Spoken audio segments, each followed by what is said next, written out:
Well, good morning. Good morning. We're going to be continuing in our series in Proverbs, looking at God's wisdom together. So do go back to Proverbs chapter 5, page 530 of the Pew Bible. And this sermon, I've called it, titled, The Wedding of Wisdom. Now, what I don't want initially is for you to turn off if you're not married.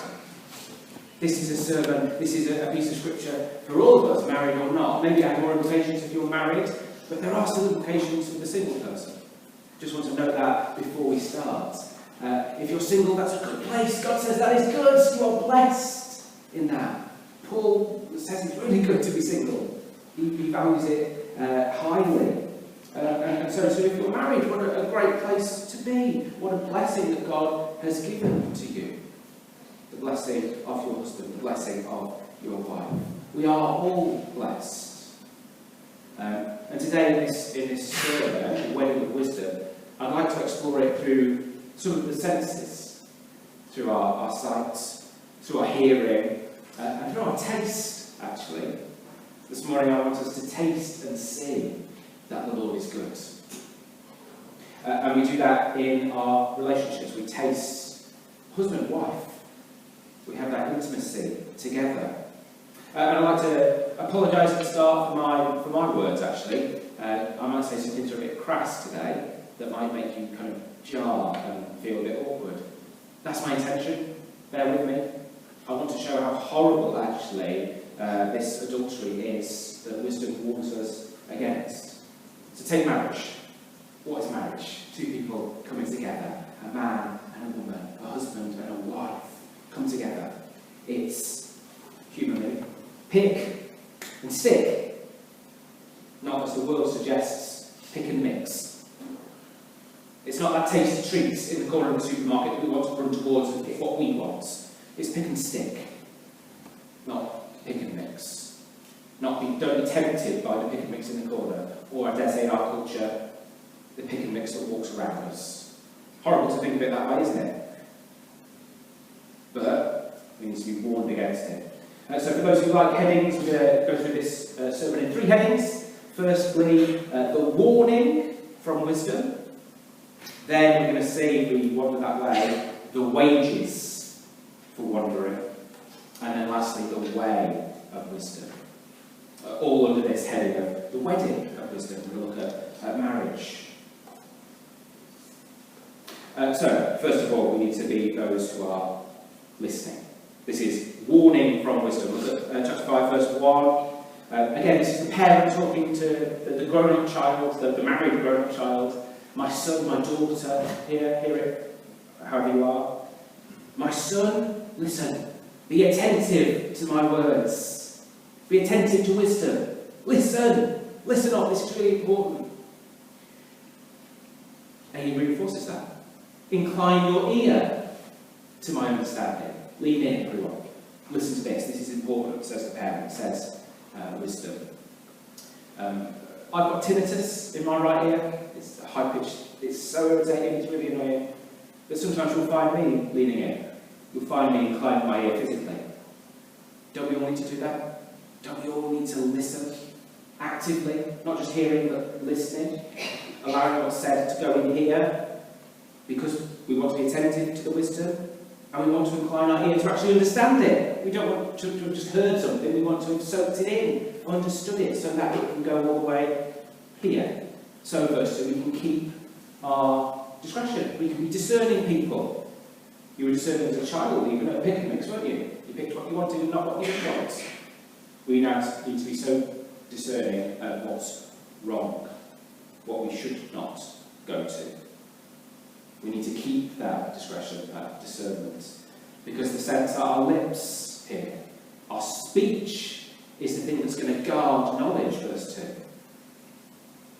If we've been attentive to wisdom, if we've leaned in to listen, and it's gone into our ear, into our head, into our heart, it should flow out in our lives, shouldn't it? It should flow out in our actions and in our speech. And if you're saying one thing, you cannot, by definition, be saying the opposite of what you're saying. If we're living this way, that guards us against living the wrong way. Let's let our lives and our speech flow with the truth wisdom that Jesus gives to us. Let our lips be our guard by us speaking the truth. And sometimes we need to do that to each other, don't we? The single person here needs to speak that word of truth to the married friends, to guard them. Maybe you say it to yourself, your own voice, guarding yourself. Your lips can guard you against this temptation, against what looks good, the pick and mix out there in the world, saying, look at me, look at me, look at me. Tasty treats. I was in the clothes shop the other day and saw a pair of ladies' trousers that said juicy on the bottom. What's that about? That's our culture. That's horrendous, isn't it? Humans are not food to be enjoyed, not tasty treats. Let me get philosophical with you now and quote Homer, J. Simpson. He's eating some donuts and he says, if it tastes good, it must be good for you. What a lie that is. Wisdom says flee. Wisdom says run. Wisdom says guard. Wisdom says don't listen, don't look. Listen to me. Incline your ear to my wisdom. Your understanding. Keep discretion, discernment. Guard by speaking by within. Knowledge. Because it's so easy to take, to see and take. Do you remember that woman who saw a tree? She saw that it was good for food.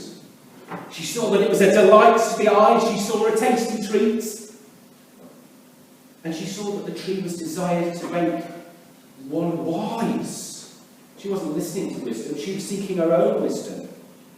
So she took of its fruits and she ate. That was Eve. Adam ate as well. They tasted death in that tasty treat. They tasted death. So let's avoid the temptation of horrible, I hate saying it, of tasty treats. These are humans. We need to taste and see that the Lord is good. Humans are not food. They're not treats. They're people. But we need to be on our guard against the reality of what the world says to us. The world puts people on magazines like you can consume them. The world has people on TV like you consume them, on film. It's for our consumption, these people. So says the world. No, we need to be on our guard by seeing the reality of these things that might look enticing, and the world says it's enticing, but leads to death. Let's look at verse 3. Put this the other way, if you're a woman, this could be a man here. Someone who is not your husband. Someone who is not your wife. The lips, again, that sense, that talking. The lips of a forbidden woman, what do they taste like? Well, they drip honey. They look tasty, they look enticing, they're alluring, they draw you in. You want this honey, it's lovely. And more than that, her speech is smoother than oil. She looks good, she's going to taste good, she sounds good, it's the full package. We don't focus on the here and now. As a child, I focused on the mix, and I ate as much as I could. And then guess what? Felt a bit sick after. Look at the end of going to this woman. Verse 4. But in the end, she is bitter as wormwood. It's the worst aftertaste you've ever had. Sharp as a two-edged sword. Where does it end up? Well, she ends up, verse 5, her feet go down to death. Her steps follow to the path of Sheol, the place of the dead. Why? Verse 6, because she doesn't ponder the path of life. She's just wandering. She doesn't know it. She doesn't know where she's going. She's lost. This forbidden woman, this foreign woman, not your wife woman. Well, how can we guard against her? How can we avoid the temptation of people around us? How can we not wander? Well, we ponder. Let's ponder. Let's verse 1 and 2. My son, my daughter, be attentive to wisdom. Lean in, incline your ear to understanding, so it goes in, so you can be discerning, because it flows from your heart and out of your mouth and in your actions, to guard yourself, to guard your friends against this temptation. So I wonder, how can you do that practically? How can you guard yourself? How can you remove yourself from something? How can you, as a single person, counsel a married friend? How can you counsel your own heart? How can you be speaking as a guard into that situation? Because this is the warning of wisdom. Something that looks good, that leads to death. And if that's not good enough for you, well, carry on listening. The parents repeat themselves, don't they? Don't we? Parents, you have to repeat yourself. Yes? So does this parent to you and me. He carries on. This is the second heading, the wages of wandering. If that wasn't enough to convince you that adultery is not good, keep listening. Verse 7, the wages of wandering. And now, O sons, daughters, listen to me. I just pause here. You still listening? You're still with me? Good. That's what God's saying here. Wake up. Keep listening. Keep listening to me. God says. Wisdom says.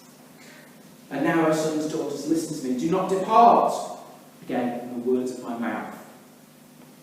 Forget those honey-dripping lips. Listen to the words of the parents. Our Father in heaven speaking wisdom to you today. Listen to me. Do not depart. Come to me. Therefore, depart from her. Verse 8. Keep your way from her. He's getting practical now. Do not go near the door of her house. Here's some practical thing. If you're struggling with that internet site, maybe don't open your laptop in the evening. If you're tempted by that program, don't have it on Series Link. If you're tempted by that place, actually take a different route to where you're going to avoid it. Because wisdom here says, not just don't go into her house, don't go near her door. That's what's said, I think. Where is it? Verse 8. Keep your way far from her. Be a step further removed than you think you should be. That's wisdom. Don't think I won't touch that laptop, but set a code so it locks you out. Don't be alone with that person that you find attractive, that's not your husband, that's not your wife. Be practical about this. Guard, and then don't go near. Lest you give, verse 9, your honour to others, and your years to the merciless. Lest strangers, verse 10, take their fill of your strength. You are wanting to take and eat and consume, but actually you're going to be consumed by strangers. Not your husband, not your wife, not your family. Your efforts are going to go somewhere else, and they're going to eat of you. Horrible. Don't let that happen. It's horrible. Your labours go to the foreigner woman, the forbidden woman. And what's the end of that? What are your wages if you go into that kind of thing? Well, at the end of your life, you grow. It's awful. Even if you don't feel it in the moment, even if it feels good eating your pick and mix, you're going to grow at the end. Maybe you've enjoyed eating. But at the end, verse 11, it's your flesh and body that are consumed. It's you that will be eaten up. As you're eaten up inside from what you've done, and as actually others consume you. You should be at home. Because you say, how I hated discipline, how my heart despised reproof. Because I did not listen. Get back to the start where this father, this mother starts talking. Listen to me, listen to my words, my understanding, my wisdom. Listen up. You'll end up here in death because you didn't listen to the voice of the teachers or incline your ear to your instructors. And maybe you think you can hide this relationship, this sin, this whatever it is. Even as you grow inwardly, you look good on the outside. Well, no, this can't be hidden in the end. Look at verse 14. If you go this way, if you wander, you will be at the brink of utter ruin. Where? In the assembled congregation. Everyone's going to see it. Everyone's going to see your downfall. Everyone's going to see your ruin as everyone eats a piece. tremendous. Hear how horrendous the writer here in Proverbs puts this. This is a deadly thing that will kill you. Ruin. Okay, wow, okay. We've heard that. What's the positive? We've heard the warning, we've heard the wages for wandering. Well, what is the way? Lastly, the way of wisdom from verse 15. Here's what to do. In your marriage, well, you drink water from your own cistern, verse 15. Flowing water from your own well. Wife, your husband. Husband, your wife. Don't go to honey dripping from someone else's lips. The pick and mix. No, no, no. What you need, what is best for you, is life-giving water. That's what you need to taste. Water. Actually, I don't have it. As your mouth goes dry, doesn't it? Sorry, yours will now. If you're not drinking regularly. You have to drink this every day. Husband, your wife. Wife, your husband. Enjoy each other. Receiving life-giving water from each other every day. Continually be drinking from your husband, from your wife. Be loving them and receiving their love. I'm not going to go into detail in the rest of this little passage, but let the listeners understand. I can't believe I'm saying this is an application from the front, but one application from this sermon might be, husband, wife, go enjoy yourselves. Drink from each other. Enjoy yourselves. Be intoxicated with each other. Be so in love that you're head over heels for each other. And enjoy that God-given gift in marriage. To enjoy one another in a whole host of ways. What a wonderful gift from God. But it's wisdom's way to be drinking from each other. And going that way. Not to shy off to the left or to the right, to be deceived by other people, but to walk that path together. Because verse 21, for a man's ways are before the eyes of the Lord, and he ponders all his paths. Don't be wandering, be pondering. Be on that straight path, hand in hand with your spouse. Walk that way together. If you're single, be encouraging married couples in that way. Be guarding your own hearts as well. Think of the paths where you want to go, where you want to end up. Being single is good. Being married is good. But ponder the path. Don't wander. Because, verse 22, the iniquities of the wicked ensnare. He is held fast in the court of sin. He dies for lack of discipline. If you're just wandering, you'll wander off into death. Ponder his ways by inclining your ear, listening, hearing that wisdom, that understanding, so we can be discerning, so we can speak as a guard against wandering, by actively going the right way, hand in hand with your spouse, drinking from the water from your own system, not giving it to other people. Your husband, your wife, enjoy as you follow God together, as you walk in the way of wisdom. I was trying to think of an example. Who could I put on the pedestal here of being that good husband or wife? And I struggled, but I thought maybe the patriarchs. In a different society, a different time, they had many wives, we have just one, yes, if that's. But Abraham, Isaac, Jacob, how they loved their families, and it was their families. And then because their focus was on their family, because they were drinking from their own well, they became a blessing to the world, didn't they? I think of Jacob especially. He loved Rachel. He had other wives, he loved Rachel. And so clearly we see his love for Rachel is good, and we see him struggling with a passage like Proverbs 5 as well. But he literally dug his own well. His family, him, his wives, they drank from that well, their own well, and then became a blessing to the world, ultimately through Christ. Drink from your own well. I want to end with another example of a woman, perhaps a woman who struggled maybe with Proverbs 5. Or maybe her husband struggled with Proverbs 5. Who knows which way round it was? I don't judge. But she had 5 husbands. And the man she was currently with wasn't her husband. Hard situation to be in. And she was thirsty. She wanted to taste and see that the Lord was good. But she couldn't quite. But she was physically thirsty. She came to this well that Jacob had dug years later. And a man came and sat down by her and said, "Will you give me a drink?"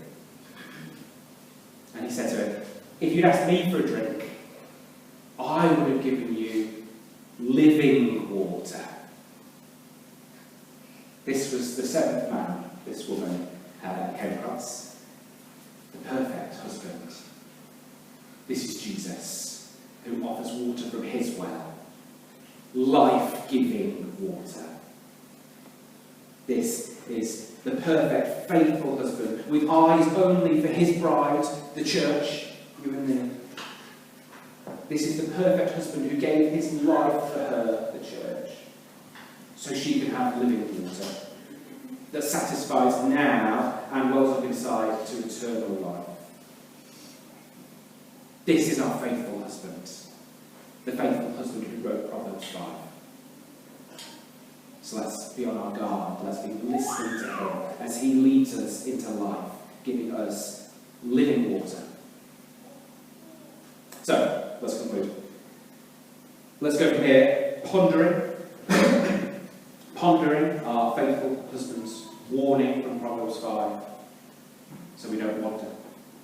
Let's guard against things that look sweet, people, seeing that he was the one who actually tasted death for our wanderings. Let's listen to him as we drink the living water that he alone gives. Let's taste and see that the Lord is good.